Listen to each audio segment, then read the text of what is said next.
official thread on the GNUCash website somewhere about this. They say they do not have plans to integrate it unless somebody can get them information about how that file type that QuickBooks parses.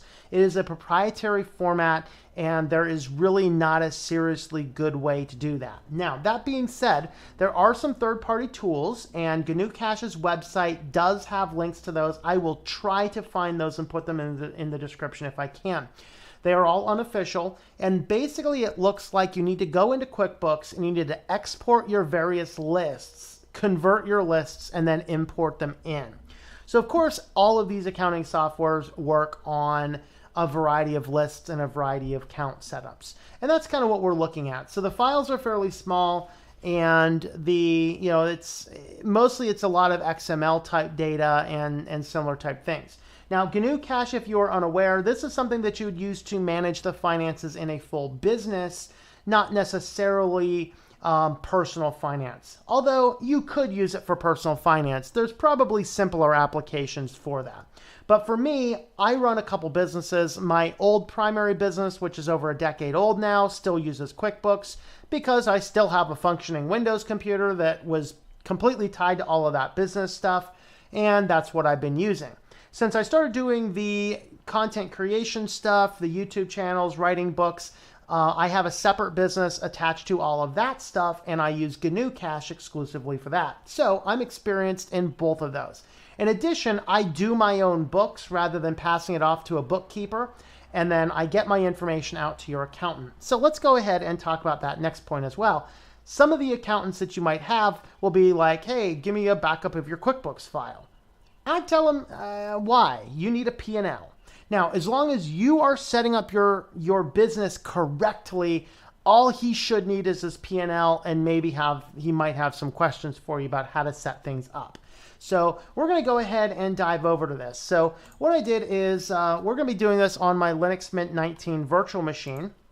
And I just installed GNUCash, and I didn't do anything with it yet. Now, I installed this as a flat pack. And the reason is the repo for Linux Mint will have, I think it still has version 2x whatever in there. It might be up to 3 by now. The Flatpak is version 3.2, which is the latest version. And so I wanted to do this tutorial series on the latest version. So when you launch it up, you have a tip of the day. This has a variety of different tips in here. You can go through forward and backward. You can turn these on or turn these off at startup. I'm just going to go ahead and disable this. So right now, since I do not have any company, if you already have a company, it's going to automatically open up to the company you already have created. And so with this, it opens as blank just because it's, we just started the application. So the first thing we're going to do is we're going to come up here and we are going to create a new company. So we'll hit new file. We also have an import function here as well. There's a variety of other tools. We will talk about what these different tools are as we go through. In fact, why don't we just go ahead and do a brief overview of those, and then we'll go ahead and create the company. So on your file menu, one of the things is your properties is going to give you some basic information here. We're going to fill out all of this information after we create our new company. Because we don't want to just start with something completely blank, we're going to use the wizard to get us kind of started. Otherwise, it's going to take us a long time, and the wizards are pretty good.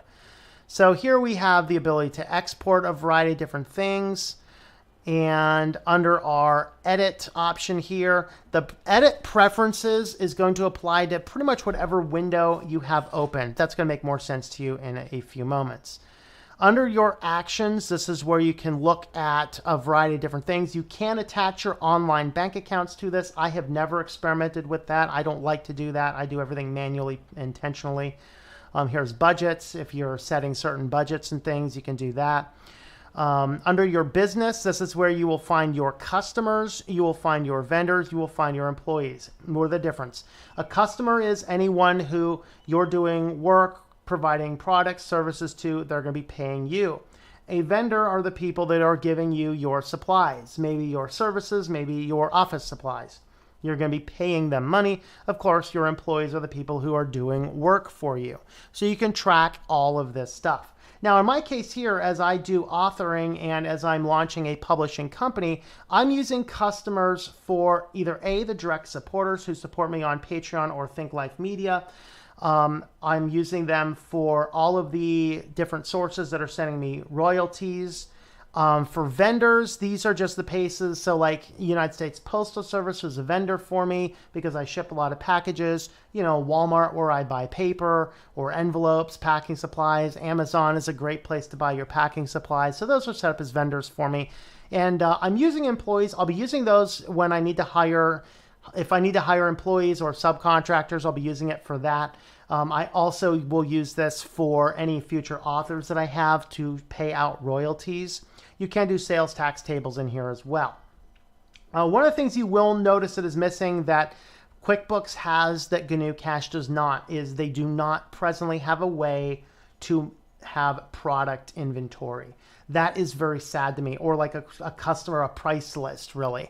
Now, what the saving grace it has is that it has an amazing autofill. So you just start autofilling whatever it happens to be, and it will autofill with the latest options. But on QuickBooks, I can go in, I can create, this is my price list. I go in to create an invoice and I say, you know, one backup service, it autofills in the price, the categories, all that kind of stuff. This doesn't have the option to do that, which is a little sad. It is a requested feature, but they still have not acted in putting it in yet. Very sad. Under reports, this is where you find all of your different things that your accountants are going to need. We have assets and liabilities, we have our budgets, we have our business.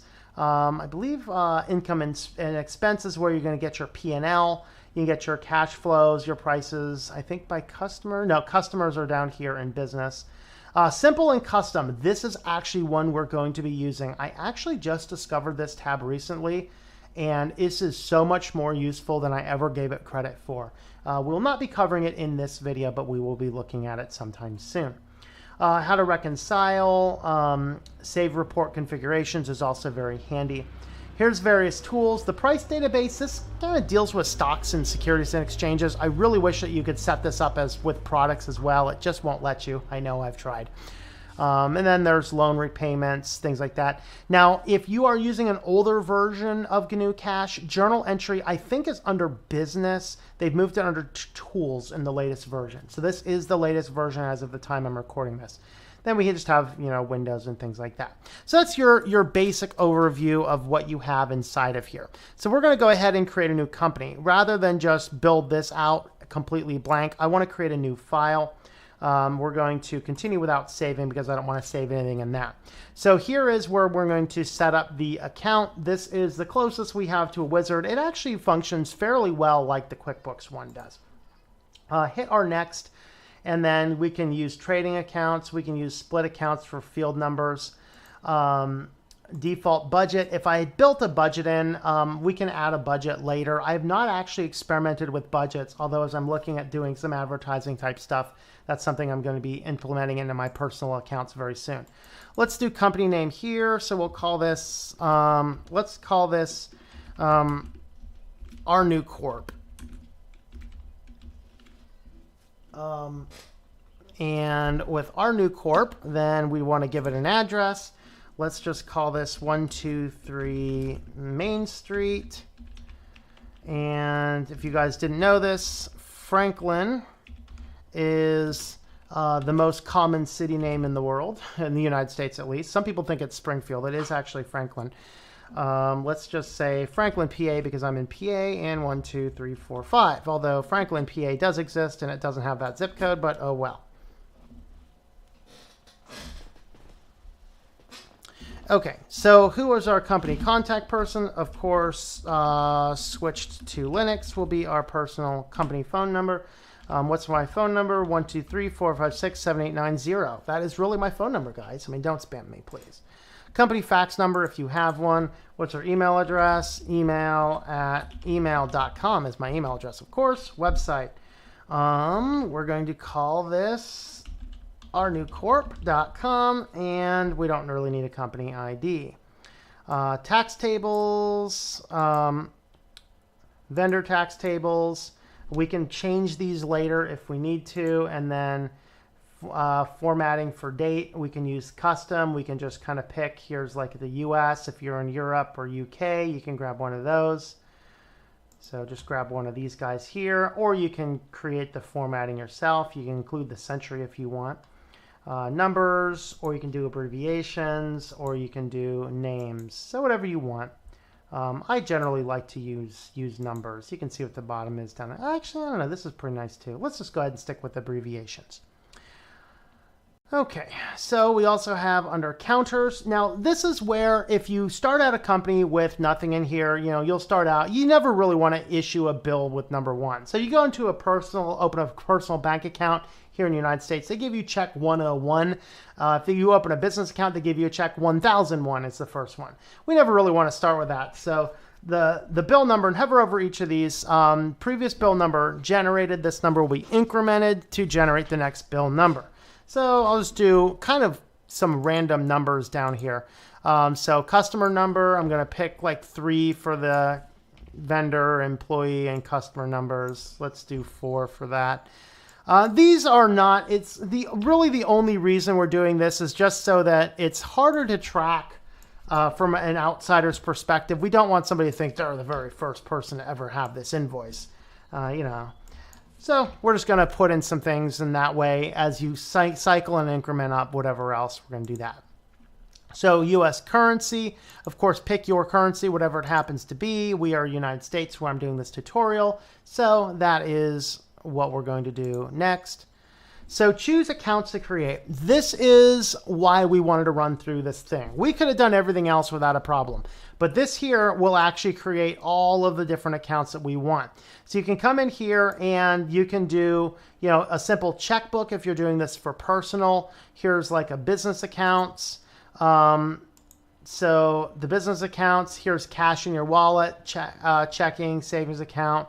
There's equities, opening balances. So you might create a new one of these every year, carrying your older balances in for the newer balances. Here's just some basic information in there. We can do, let's see, here's a car loan, child care expenses. So there's a variety of different things that you can pick inside of this. Let's go ahead and clear all, and then we don't want to do that. Clear all. Let's just do our business accounts. We will always want to be doing some fine tweaking and things. Set up these selected accounts. I'm going to go ahead and make this guy a little bit bigger here. All right, so this is where we want to select what type of accounts do we actually want to use. So anything that we leave out here, let's see, I got to remember if this is going to create the accounts or if it's just going to set them up. So I'm just going to look through here and what types of things do we want to set up. The more that you have, the better. The bigger the breakdown for your accountant, the better off we're going to be. So in my case here, the only ones that I would include here are internet. Everything else for me, I take a percentage deduction out of my home office. The phone is a 50% deduction out because it's half business, half phone, but internet is, I can write off 100% of that for my personal business. All right, so travel and entertainment. This is an interesting category that you want to separate. Now, these used to be together under US law. You used to be able to write out 50% of your meals and entertainment. As of this past year, 2019 taxes, you can no longer write off, I think it's actually 2018, can't remember. One of those 2 years, 18 or 19, you can no longer write off anything by entertainment. You can only write off meals. So you absolutely want to make sure that you are separating your meals and your entertainment if you're doing personal type stuff. Over here, depending on whether what type of taxes you need to do, like if you have employees and things out of your business, you're going to need to do FICA. In my case, since I run as a sole member LLC, I do not have to do that. That gets taken out separate. If you were to own your buildings and you have to pay for repairs, you can do that. Rent is something that I can tackle down, although I do not. Professional fees, I do hire an accountant. so that I want to have that one as well. Postage and delivery, printing and reproduction. I don't do payroll expenses at this point in time. Outside services, office supplies. I don't like using miscellaneous categories. They're too flaggable for the IRS. So I make sure everything fits somewhere other than miscellaneous. Miscellaneous raises too many red flags. All right, licenses and permits. Where I started my company, we had to have business licenses. Where I live now, we don't, so I leave those out. Insurances, you can include or exclude those. Education, dues and subscriptions. I don't need dining. I don't do basic depreciation. I do the front-end depreciation instead. Charity, books, bank service charges, and then anything else you might need, just go ahead and select. So those are those ones there. So accounts, let's do an accounts receivable. We might need to add an accounts payable to it. So all we're basically doing here is checking which accounts that we want to use and get completely set up from the get-go. All right, there's also ones for income as well. Here's maybe interest. There's other sales, things like that. Oh, here's our accounts payable. There it is. All right, so we're going to go ahead and hit next and apply. Now, when this is done, it's going to have us save the file somewhere. We're just going to go ahead and save this. I'm going to create a new folder, and we're going to call this GNUCash. And why that wanted to change that to that is because of the system that I had. We're just going to call this our new corp and save. Now what that's going to do is that's going to save the file and our documents and our GNUCash, and our file is this one here. So we have a .GNUCash file. Literally all you need to do is have a copy of this file to transfer your books, although doing it through the backup in the software would be better. So now we are on our main screen here. Let me see what else I want to look at. I think what we're going to do is, I don't want to go any longer than this video's already been, so we're going to wrap it up here. So the next one, we're going to come up into business. We're going to create customers, vendors, employees, and show you how to use the invoices, the jobs, and things like that. So just briefly here, you can see that what we have set up here, we have our variety of different accounts are set up. So maybe next time we'll go in and talk a little bit more about what each of these are, but I think we might actually wait until we have invoices set up to get this stuff figured out. So this is just a start. Now, of course, if you need to add a new bank account after this, you want to hit the create new account here. And with this screen here, you're going to determine is it an income or an expense account. And then from here, let me expand this guy out if I can. See a little bit better. So you can create a new top level account, or you can put it under each of these. So based upon which one of these top heading categories you have, you'll have a variety of different account types you can pick from. You can see income, we'll have income or expenses. Under our expenses, we'll have those. Under our assets, we can have a bank account, cash account, credit cards, liabilities, stocks, mutual funds. Under liabilities, we can also have the same. And then you just create the accounts, create the code, make sure that there's one of these, I think which one of them is absolutely required. You'll figure it out if you do it. You can also delete an account over here, and then you can also edit any given account that you're on just by clicking the edit button at the top. So there's a brief overview to the creating your account. Next time we will go over looking at how to create the customers, the jobs, the invoices, the vendors, and things like that. So again, let me know the types of things you need to know how to do in this in the comments on any one of the videos in this playlist, and we will get to those. So thanks for watching this video. Let me know what you thought about this. Do you use GNUCash? Are you concerned about using it? Let me know in the comments down below.